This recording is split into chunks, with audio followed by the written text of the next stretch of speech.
Halo guys, selamat datang di Pandit Amatir. Ya guys, hari ini kita mau ngomongin STY guys. STY ke Persija, apakah itu pilihan yang tepat oleh manajemen Persija atau malah blunder? Kalau saya lihat-lihat ya, STY itu punya ketertarikan tersendiri kepada pemain-pemain muda Persija. Contohnya waktu dia di tim nasional, dia banyak manggil pemain-pemain muda dari tim Persija gitu, sampai Thomas Doll sama dia itu sempat ada gontok-gontokan sedikit lah. Karena Thomas Doll punya pemain muda itu ditarik semua ke tim nasional dan akhirnya Persija malah jadi krisis pemain gitu. Krisis pemain bukan karena cedera, bukan karena akumulasi kartu, tapi ini malah karena dipanggil timnas guys.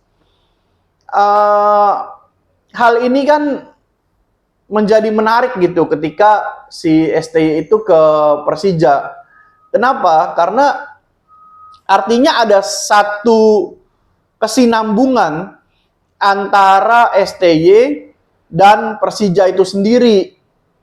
Karena Persija kan dia nggak pengen cuma menjadi tim yang beli pemain hebat aja, tapi Persija juga mau anak-anak di akademinya itu terdevelop dengan baik dan bisa promosi ke tim utama gitu. Dan hal itu ditunjukkan oleh Persija dengan mempromosikan pemain-pemain binaannya yang akhirnya menjadi pemain-pemain profesional yang bagus guys. Contohnya Ferrari. Itu kan sangat bagus mainnya, bahkan masuk timnas juga. Ada sekarang Donitri Pamungkas, ada Rehan Hanan, terus ada juga Rio Fahmi, ada Arliansah, terus ada ya macam-macam lah pemain muda Persija, ya jangan diragukan gitu. Nah bahkan kalau kita melihat di EPA-nya Persija yang U20 itu kan yang paling dekat ke timnas senior, itu juara guys. Artinya Persija punya akademi yang baik, development yang baik, dan tim EPA yang baik. Nah ini kan menjadi peluang buat STY yang suka mengorbitkan pemain muda. Nah Persija punya nih source-nya, Persija punya nih istilahnya nih bahan bakunya punya, tinggal gimana diolah gitu kan sama STY. Nah jadi kayak gayung bersambut gitu. Persija mau development, mau ngedevelop anak-anak didikannya, dan STY suka mengorbitkan pemain-pemain muda. Nah itu kayak klop gitu loh, antara visi misi pelatih dan juga visi misi dari klub itu tersendiri.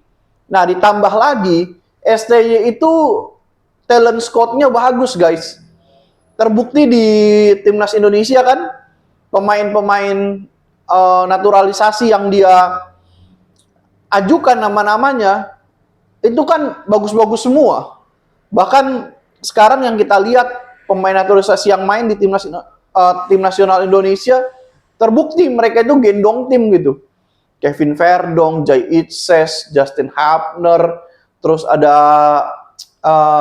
Oleh Romeni, ya macem-macem guys. Itu semua kan dicari dulu sama Sintayong gitu. Berarti dia punya tim buat talent scout-nya itu bagus. Begitu dia masuk Persija, ini kan klub. Klub itu nggak kayak timnas. Timnas harus ada syarat-syarat tertentu yang harus dilengkapi, terutama harus ngikutin aturan supaya dia eligible. Misal, kalau mau full dari luar, dia mau membela timnas Indonesia, dia harus 5 tahun dulu di Indo. Nggak pernah main di tim nasional senior negaranya. Terus banyak macam lagi lah aturan-aturan ribet yang harus dilewatin. Tapi ketika dia menjadi pelatih klub, itu kan siapa aja pemain yang apa namanya, yang dia rasa bagus dan masuk budget tim, itu kan bisa dia rekrut. Artinya Sintayong itu akan banyak sekali gitu, atau luas sekali peluang untuk bisa ngerekrut pemain-pemain bagus. Nah sekarang Sintayong itu dikasih keleluasaan nih, mau rekrut siapa aja pemain boleh.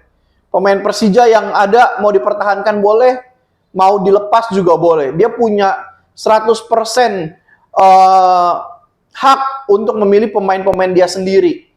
Nah, kita melihat ya, dengan kekuatan talent scout dia bisa ngambil pemain hebat, ditambah lagi dia bisa ngorbitin pemain-pemain muda dari Akademi Persija. Wah, itu sih keren banget.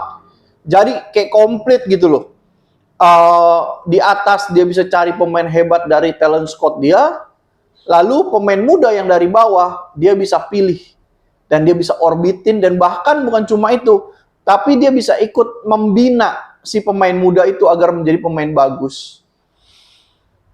Ya, kita lihat Rizky Ridho gimana jadinya gitu. Setelah didevelop oleh Sintayong di timnas, sekarang kan meskipun pemain itu masih muda, tapi cara mainnya itu udah dewasa banget, udah keren banget gitu. Bahkan kalau dibandingin dengan pemain naturalisasi, pemain diaspora, itu hampir imbang gitu loh. Rizky Ridho nggak kalah sih menurut saya dari cara dia bermain gitu. Berarti Sintayong kan bisa, dan kayak dia itu mampu untuk ngedevelop pemain-pemain yang ada di Indonesia, yang pemain-pemain mudanya. Nah, sekarang dia ada di Persija nih, di tim yang punya pemain muda yang bagus untuk kawasan negara Indonesia ini nih. Apakah STY bisa berhasil? Ya kita lihat nanti guys. Soalnya nih STY punya satu masalah. Masalah STY adalah ketika dia itu megang klub guys.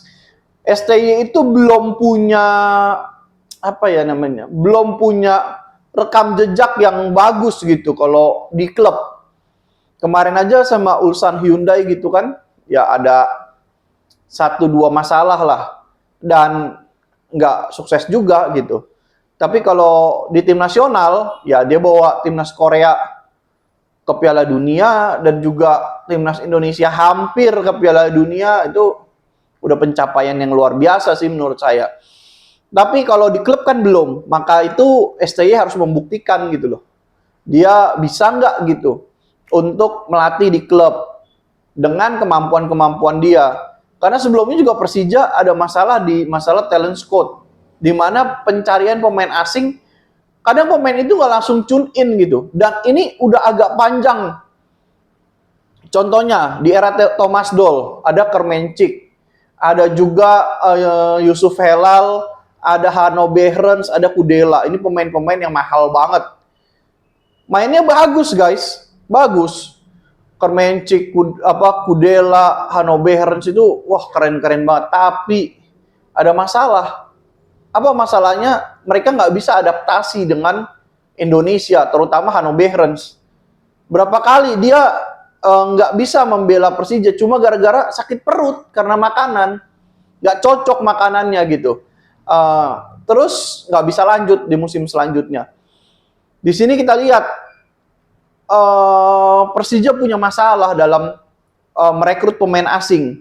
Begitu masuk ke Mauricio Sousa, dia memilih untuk mencari pemain Brazil karena dia dari Brazil, dan biasanya pemain Brazil itu di Indonesia sukses karena nggak terlalu beda jauh gitu loh. Penyesuaiannya agak lebih mudah ketika pemain-pemain Brazil ini main di Indonesia. Tapi ada masalah lagi, nggak semua pemain yang diambil sama Mario Sousa itu bisa langsung klop, langsung tune in gitu di Persija. Bahkan yang paling fatal itu di rekrutan kedua, waktu pas jendela transfer kedua dibuka, itu pemain-pemain baru yang masuk nggak bisa langsung tune in guys. Mereka malah masih harus penyesuaian lagi.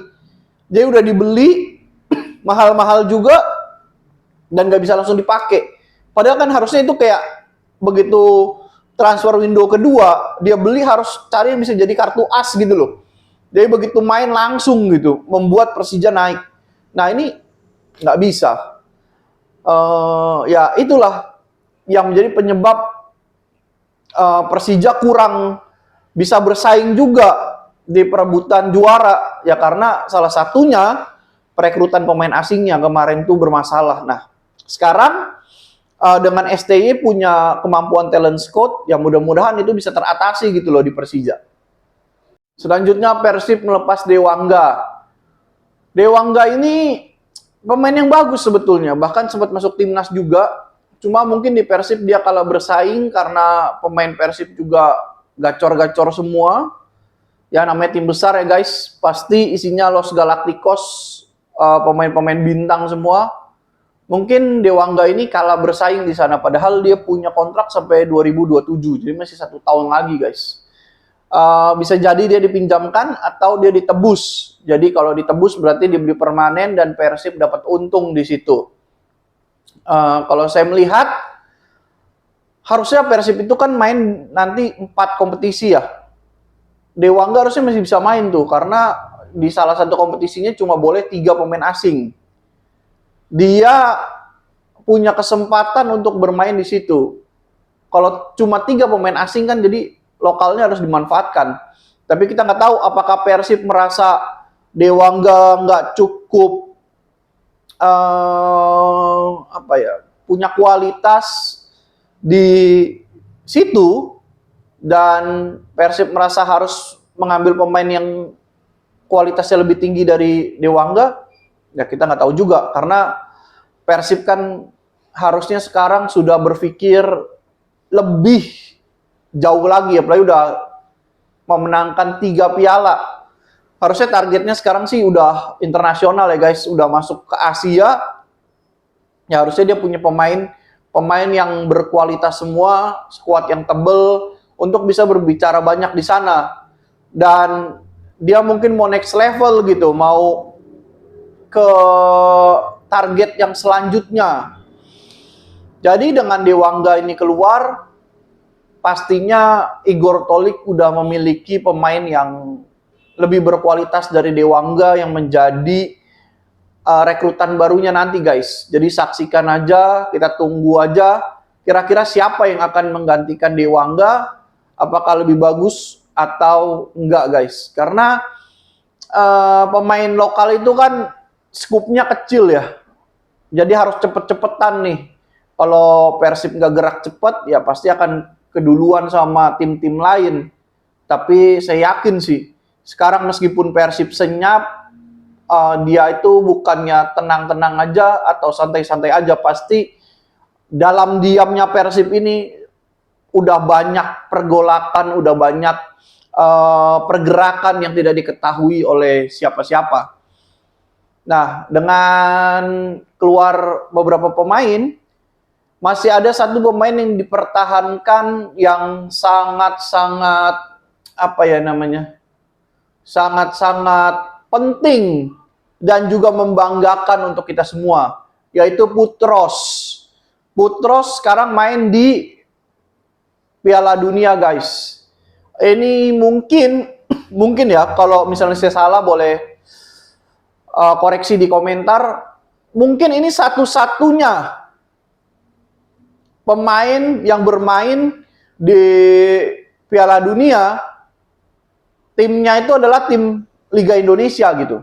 Nggak tahu pernah nggak sih tim Indonesia punya pemain aktif, dalam tanda kurung tuh aktif bermain di Piala Dunia gitu.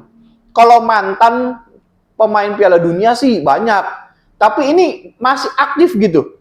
Jadi dia main di Piala Dunia dan timnya itu tim Indonesia. Kayaknya ini satu-satunya gitu. Ini menjadi tim yang bahkan di seluruh Indonesia, ini tim satu-satunya yang punya pemain yang bermain di Piala Dunia. Itu kan sesuatu yang membanggakan gitu. Artinya apa? Selera atau standar pemain asing di Liga Indonesia ini mulai berubah gitu. Sekarang ini bukan cuma asing di telinga, tapi memang berkualitas gitu. Nah, harapannya juga ditambah lagi nih pemain-pemain yang berkualitas yang bisa masuk ke Liga Indonesia. Persib salah satunya memberikan contoh. Nih loh pemain asing, bahkan nggak main-main gitu. Pemain asing yang dibawa oleh Persib adalah pemain yang masih bermain di Piala Dunia. Meskipun ya timnya Irak, tapi Irak kalau dibandingkan dengan kekuatan-kekuatan di ASEAN kan masih oke juga gitu loh. Ya mudah-mudahan tim-tim Indonesia bisa ngikutin jejak Persib, merekrut pemain-pemain hebat dan bisa membawa Liga Indonesia melangkah lebih jauh lagi dan bisa membawa kualitas Liga Indonesia semakin baik lagi. Buat kalian semua yang mau setuju boleh, nggak setuju juga boleh, karena pendapat dan pendapatan kita belum tentu sama guys.